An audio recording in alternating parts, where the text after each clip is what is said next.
JD, how are you? Hey, I'm good. Good. How are you, Pierre? Yeah, great. I'm very excited to be chatting to you today about a couple of things to do with your career, Backend, and Frontend, and your journey with Moonward so far. So obviously, recently you've changed from being a sort of full stack front end developer into Backend. How are you finding it so far? It's definitely a lot to take in Mm. because I think from I joined Moonward last year. Mm. It's been a year, and a lot has changed. Mm. So with all like the new technologies, the new tech stack that we've been putting into both our front end and the back end, Mm. I think it's better if I shift my focus onto one of them. Yeah. And, I think I chose back end, Mm. and I'm really enjoying it so far. Yeah, I think for a lot of our viewers, they might not know what is the back end. What is the difference between front end, back end, full stack? Do you think you could walk us through that a little bit? Yeah, well, how I see it at first, the backend is just like writing APIs. Mm. Like for example, your Instagram feed, like when you scroll through the feed, you're actually calling APIs. That is from the backend to get the data. Mm. But now that I've gone like fully backend, Mm. backend is actually more than that. It's like the infrastructure of your code as well. So like where you host your database, where you host your server, and just deploying stuff onto Amazon. Mm. So Amazon is where we store our web service and stuff. Mm. Yeah. I think that we're currently just writing a bit of a blog right now on data.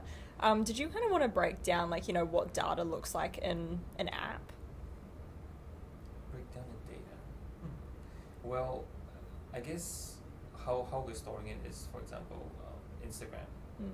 We store that there's like post. Mm. So when you make a post, we store that in a database, and for users as well. So we have users, and of course users can have like followers or like who I'm following. Mm-hmm. That relation is also stored in the database. So we have a lot of data, and it's up to us how we make the relations that tie them together. Mm.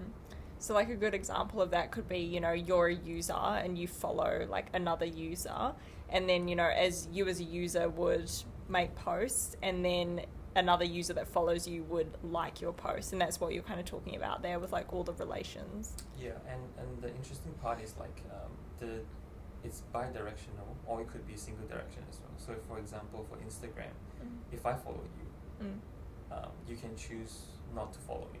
Yeah. Yeah, so it's like one way, but I'm not sure what examples are there. Maybe Twitter.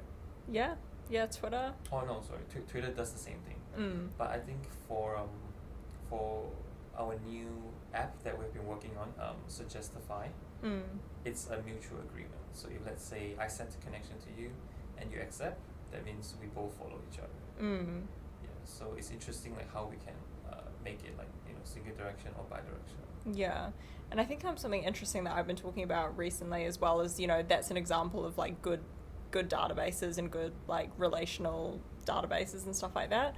A bad example could be if you, in Suggestify's case, if you don't follow someone and you're able to see someone's posts, is that a example of something that's gone wrong in the back end? Well, I think for Suggestify's case, yeah, because if I follow you, yeah, and for example, if you don't accept me or anything, and you're still able to see my post, then that's a really heavy breach in privacy issues. So I think privacy and security has been our main focus as well on the back end, because I believe on previous projects we encountered these kind of issues as well. For example, if I block this person, I want to make sure that person does not see any of my posts that I make, or have any interaction whatsoever. Yeah, cool.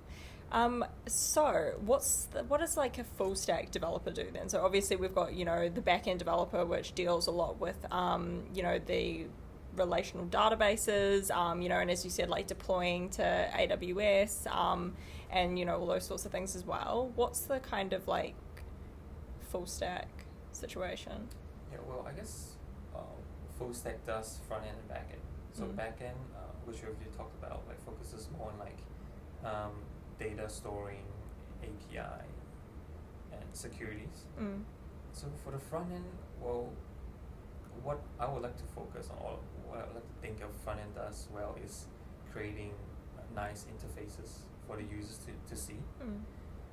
And after having worked here for more than a year, I realized that that's more to that. There's more to that than just pretty interfaces for users. Like we recently leveraged caching as well, because we have a client that experienced slow loading times for the images, and we checked the network logs, and they were like burning 200 megabytes of data just scrolling through the page. So caching is really important as well. So the front end leverages caching, local storage, and that reduced the loading time by like 80%. Yeah. So well, I think that's really important for a front end developer as well, not to just produce good interfaces, but also to make sure that the loading speed is fast. Yeah, and I think that's all a part of like the user's experience as well. Like I think that you briefly mentioned, Instagram and Twitter and all those sorts of things. Like those are major apps, and like people expect all apps to kind of function like that. Like, like straight from the start, they expect things to be fast. They expect to like click on a post or something like that, and then it comes up really, really quickly. They don't really understand the whole things that happen in the background, such as having to pull through, massive images and all of these sorts of things as well. Exactly. So that's like a major part of, the front end development team, as well as, trying to bring the standard up to, more like Instagram and Facebook and all these sorts of things as well. Yeah. I guess because like people use like Instagram, Facebook daily, and so they have like a certain expectations. So I guess for developers as well, we have certain expectations as well, because we want to be like them. Of course. We want to be like fast, huge, and scalable like them as well.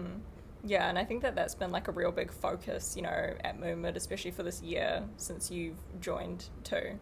But no, we're really excited, to see what happens in the back-end team, of course.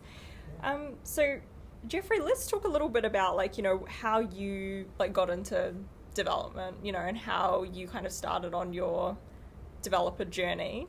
Like when do you feel like it kind of clicked for you that you were interested in tech? Well, I guess it only started clicking with me when I entered university. Yeah, because back in high school, like back in Malaysia where I was studying my high school, we have two fields to choose from. So like one is like art stream and one is science stream. So the art stream you study like accounting and stuff like that. But for science stream you study like physics, chemistry, and biology.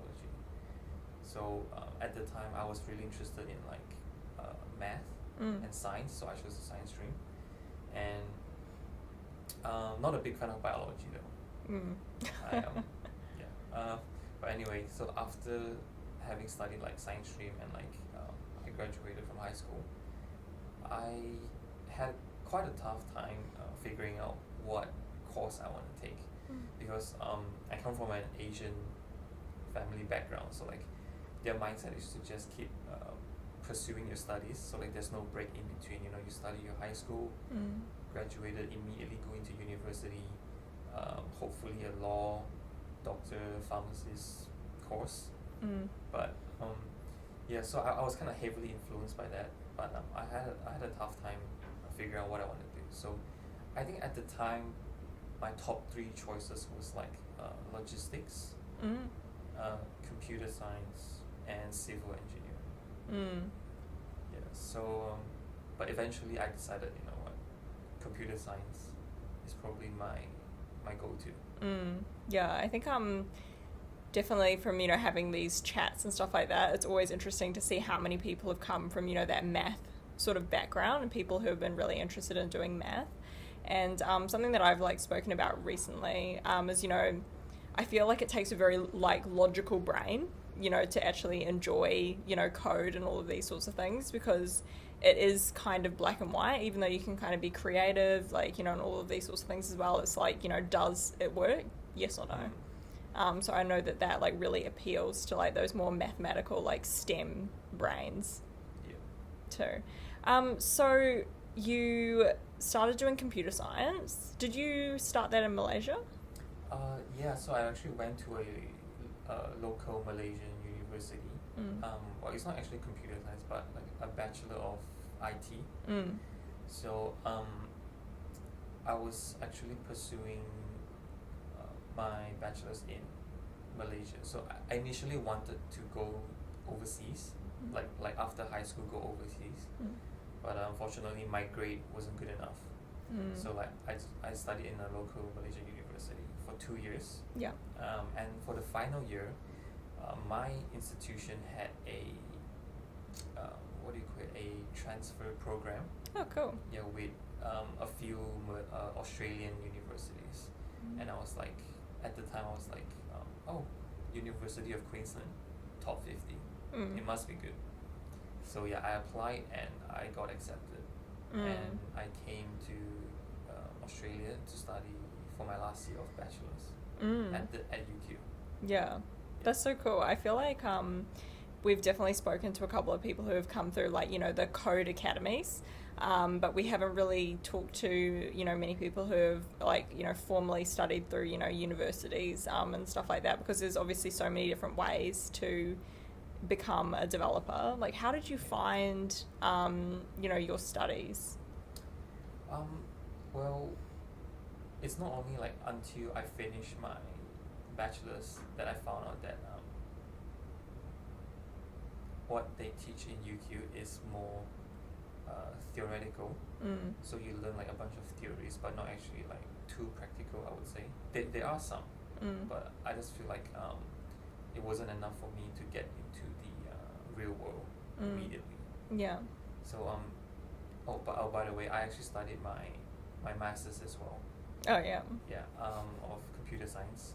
And it wasn't because I had a passion for like doing thesis or like diving into theories or anything. It was just because in order to stay in Australia, I have to have at least 2 years of education here.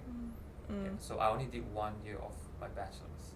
So I proceeded to do my master's to get another year, so that I can stay and work in Australia. Yeah. Yeah.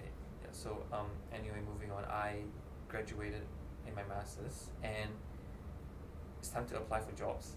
So I tried, but like I realized like a lot of companies were looking for technical skills and like the practical skills instead of like theories.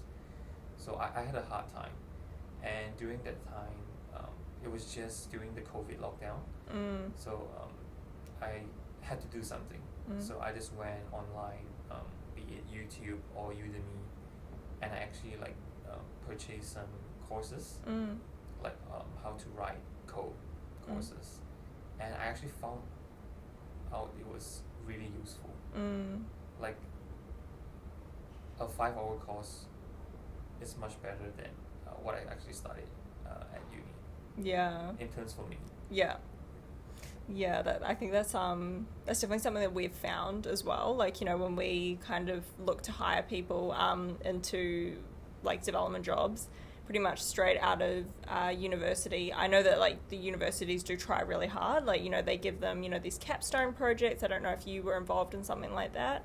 But it's like basically where you work on like an extended project for pretty much the entire year. And you will have to like, you know, develop an app or, you know, develop some sort of like hardware that integrates with software and all of these sorts of things. And I think that those are good, but I do know that like sometimes there isn't really like, you know, oh, let's sit down and let's like actually like code together and like study, you know, different frameworks and, you know, all of those sorts of things as well. So I think that, you know, going that extra step and, you know, taking on some of those more Udemy courses and YouTube are like really great. Yeah, I think as a developer, we always we always learn, because like tech is always evolving, and there's like 10, 20 JavaScript libraries getting released like every year. Also. So it's important for us developers to always keep up to date with the latest tech. Yeah, for sure. And like, how do you feel like as a developer knowing that the rate of technology is so crazy? Well, it's certainly a little bit scary, because what you learn now might be obsolete in maybe like next week. It could be next week, or it could be next year. So but it is fun at the same time, because there's always something new, which I really look forward to, and to actually like learn and understand like what goes through the mind of these creators, like libraries or frameworks. Yeah. And do you feel like, what would you say to like someone who's looking to kind of just come into the industry like for the first time? Like, where is you mentioned like Udemy and like YouTube and stuff like that. Like, what else do you have to do to stay up to date? Well, I guess it's to always be passionate about tech, because it is a really daunting task to be always learning, be always up to date. So I guess passion is really important. And I think Coder Academy is a good example. Like, there's no bloated stuff. It's just like how many weeks? I think it might be, they do 2 different types of courses. I think one of them is like 6 months, the other one might be like 10 months or something like that. Yeah, it's much shorter compared to like a whole degree. So like, it's just all practical work and theories to get you straight into the working force. So, which I think is good. Yeah, for sure. So is there any like, in particular YouTubers or anything that you really like to, or like books that you like to read or anything like that you keep going to? Yeah, I think when I first graduated and I was still looking for jobs, I think I go to a few YouTubers, which I can't recall from the top of my head, but I think one of it was called Web Dev Simplified. Yeah. And one other one is called Traversy Media. And the reason why I like them is they actually tackle one tag at a time. So for example, TypeScript. I think Traversy Media has like a whole course on it, free on YouTube. So I think he separated them into like different parts. So I think there's like a few parts. So one video could be part 1, one video could be part 2, and he actually goes through quite in depth, which I think is really good. I think something that I find really, really cool about, the tech industry is like how accessible it is. And as you said, like the passion really like plays a big part into it. But sometimes, you can kind of see these IT companies, and they are like so big that they can't like adopt all of this new sort of technology as well. And I actually remember like, when we as a business like introduced TypeScript and stuff like that, I'm pretty sure that when we started, like that wasn't really a thing, or it was like, just coming around. Yeah, like I think at that point we didn't even know like how important TypeScript was for us as a development company. Yeah. Because when we first started, we were just using like JavaScript, and not one person is always going to be working on the same project. We get different devs into the project on and off. And well, a few months down the road, we realized that JavaScript isn't that maintainable for us, because it's definitely not TypeScript. Yeah. So we found that transitioning over into TypeScript makes it easier for us, and also allows us to write cleaner code. Yeah, definitely. I think that it's interesting that you bring up that sort of clean code as well. What would you define as like clean code? Well, I guess it would be easy for us devs to read. Like, because I realized that sometimes what I wrote is only legible to me. Yeah. And that isn't always a good thing, because I'm working in a team. So like what looks easy to me may not be easier to my colleagues. So it's really important to discuss and set like a standard for writing the code. Because there's obviously a lot of ways to write clean code, but it's up to us to get together and discuss and actually set out like like a guideline to follow, and that way, like, you know, we have this set procedures or guidelines, and when new people come in, we can just give them this document and they can just jump straight in. Yeah, exactly. And as you said, it like actually makes it a lot easier for if you need to like give the code base to someone else or anything like that, or you know, if you're taking on a new project and it's kind of like, okay, I'm gonna like give this code to someone else now. It's like not such a big stress for people to have to like relearn. You know, they don't have to just relearn this how to write your type of code, but they can also like understand straight away, like, you know, how to jump into the project.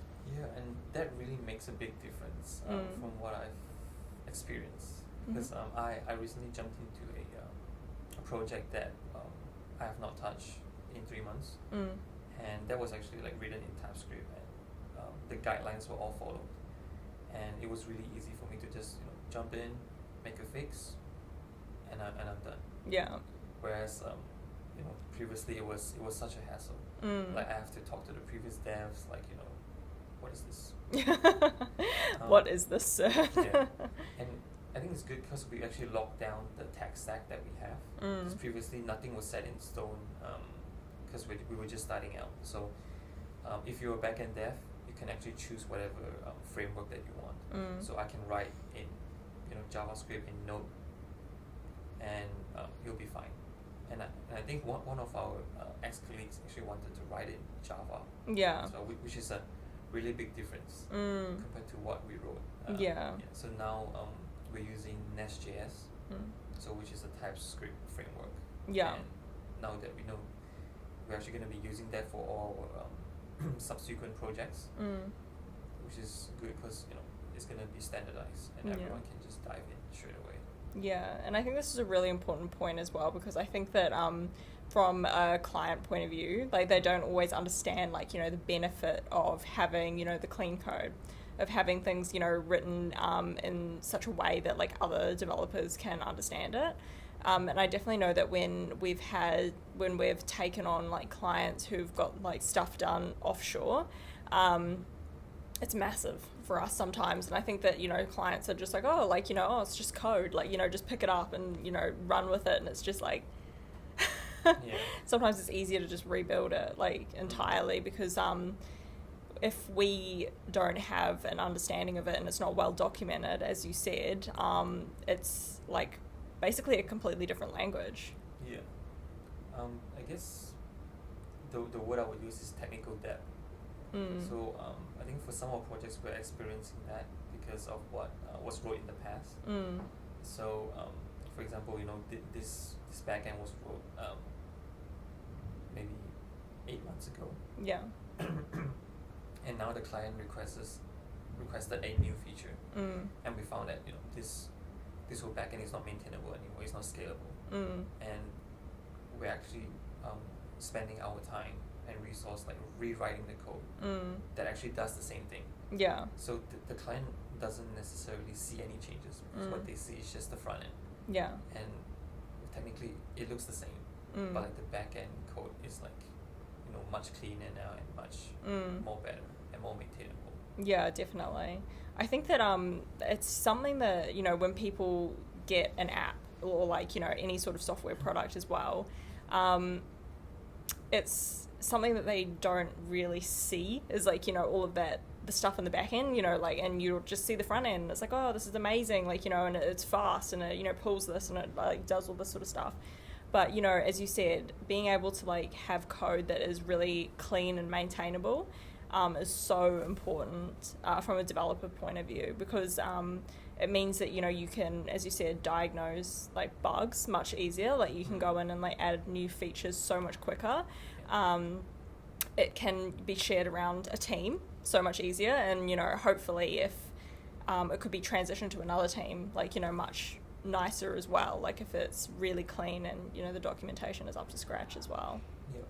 And another additional feature that we have on our backend now is logs.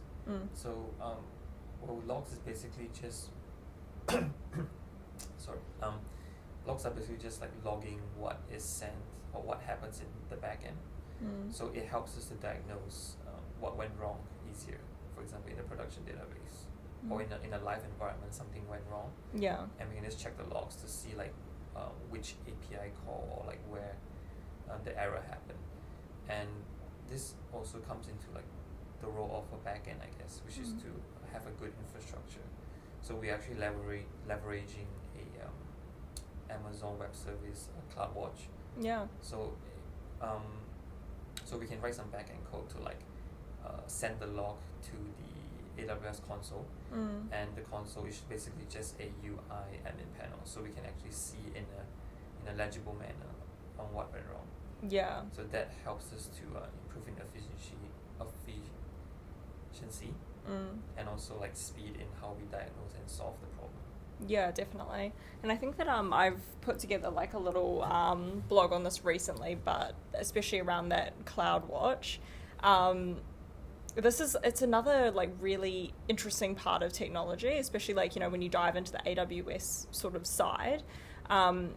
Like, it's not just the frameworks and all those sorts of things that, like, you know, are being upgraded super quickly. Like, you know, it's the things that you can do with technology. I know that Cloudwatch is, like, relatively new, and it's especially new to us as well. But, you know, other products such as Amazon, they're always releasing, you know, things that make developers' lives easier, that make, you know, the clients' lives easier, and all of these sorts of, you know, things as well. Yeah, I agree. Particularly, I don't know how much you know about this, but, you know, machine learning and stuff is like a really exciting one that Amazon's working on. Yeah, I think one of our projects really has this machine learning thing. Yeah. Because like we're basically leveraging the image recognition service provided by Amazon to like scan the images in the app. Yeah, we do use it. And it's really cool to think that it's like, I wouldn't say freely accessible, but easily accessible, because obviously you have to pay for Amazon service. But, you know, it's easily accessible that, you know, developers can have these sorts of resources, you know, without having to develop this machine learning functionality, which is huge. Yeah, and it's a whole new world when you go into the Amazon Web Service panel. Because when we first started, we were using only like 3 of the services. And now we are leveraging like 8 of them, and it certainly helps us to improve on our infrastructure. Yeah, and it may be a steep hill to climb initially, and it may be a little bit scary, but once you get over that hill, it will be just smooth sailing from now on. And I think, given the technologies we have now, you can learn it. You can learn any service that Amazon has online. Yeah, like YouTube. Literally, like any service you want to learn, or like any code, any framework, you can just go on YouTube and you can learn. So it's just a matter of your dedication and consistency in actually learning and finding the right course for you. Yeah. And what would you say is like the biggest thing to like sort of watch, you know, in the software space right now? I don't know, because all I've been looking at is just backend code. But what about the backend space then? Backend space, I've recently dived really deep into AWS services. So right now we're trying to leverage caching on CloudFront. So CloudFront is just a CDN network that allows us to cache data across the world. So no matter where you're browsing the web from, you can just get the cache data. Yeah. But I think as a developer as a whole, probably just look out for new frameworks, I guess, new technologies, and to actually understand like why has this new framework been created. You know, like we don't want developers to reinvent the wheel. So like, you know, we need to understand why did they create the framework in the first place? Like, why is it better than the ones we already have? Yeah, that's true. I think that something that we recently explored, actually not recently, maybe a couple of years ago explored as a team was, you know, that Google framework Flutter.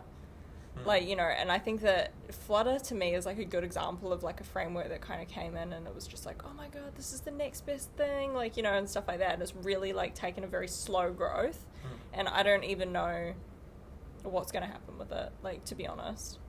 Yeah, don't really have much experience on Flutter, but I do understand it's like a language to write mobile apps. And I think I have a friend who actually writes in it, so I'll probably have to hit him up and see what he thinks. Yeah, 100%. But it kind of does show, you know, the whole technology thing. Like, you know, sometimes there are, like, you know, frameworks that come up and they legitimately are, like, the next best thing. And then there's kind of, like, frameworks that, you know, they're just kind of around, you know, they're just there, like, doing something.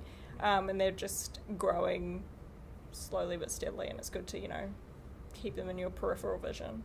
Yeah, I think another good part is to know, like, to dive deeper into all these frameworks is to know, it's good for a developer because you actually know what are they for. Because obviously each framework has their goods and bads, and it all depends on your use case. So, you know, for example, different projects you would be using different frameworks, and that knowledge I think is really valuable. Yeah, no, I think that's a really good point as well.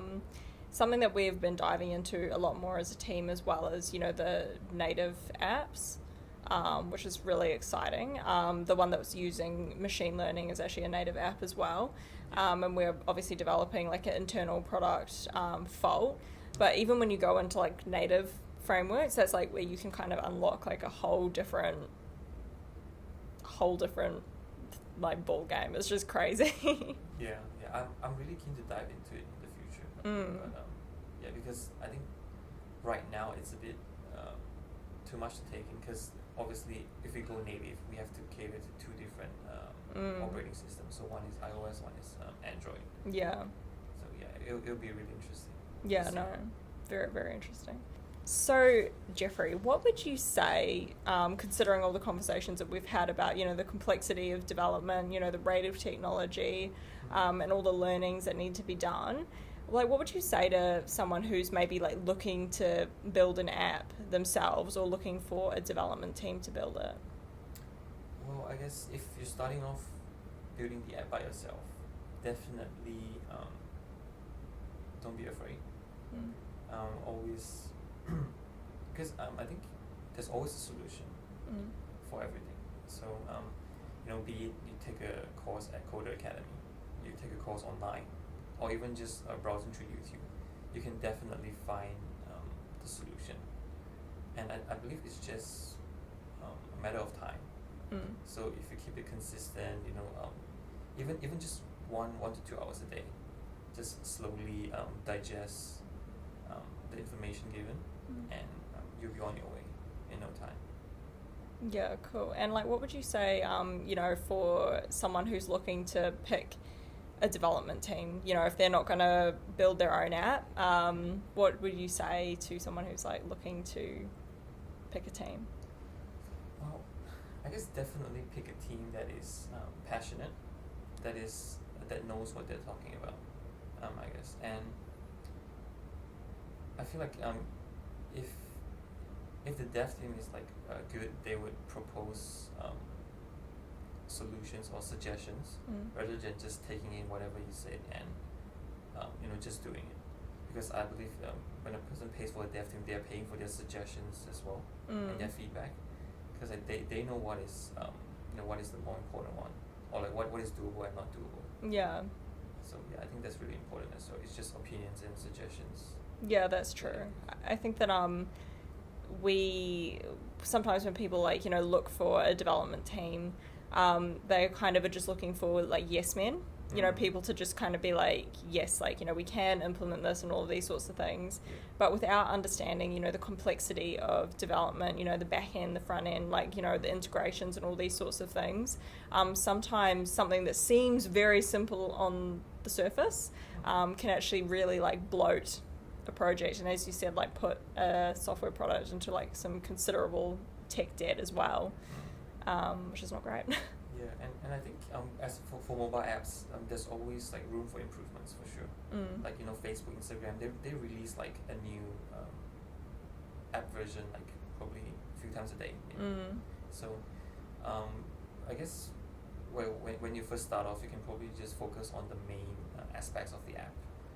And you know, if there's something that you really want but not essential, you can probably just move it on into the next version version of the app.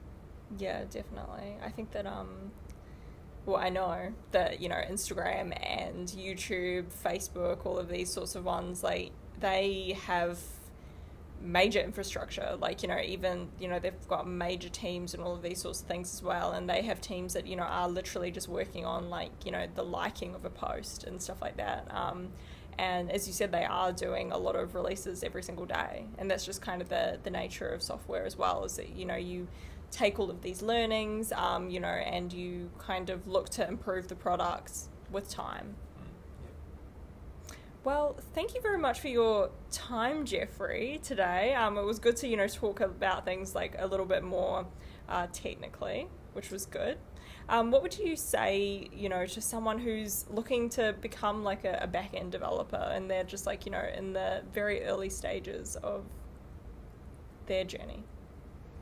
Well, I can only say from the route that I took, which is just basically learning by yourself, which it could be, you know, as I mentioned before, just online courses was what actually did the trick for me. But like, I've always been interested in like science and math, so it was probably much more easier for me, because like I actually spoke to my my girlfriend, and she actually did a course at uni about like coding and stuff, and she couldn't handle it. So yeah, I guess don't be disheartened, or like don't be scared. Just keep trying and you'll get there. Yeah, for sure. Well, thank you very much to our viewers, as usual. We will be speaking to more members, you know, at the Moonward team. So please, you know, like and subscribe and follow us for more. Thank you.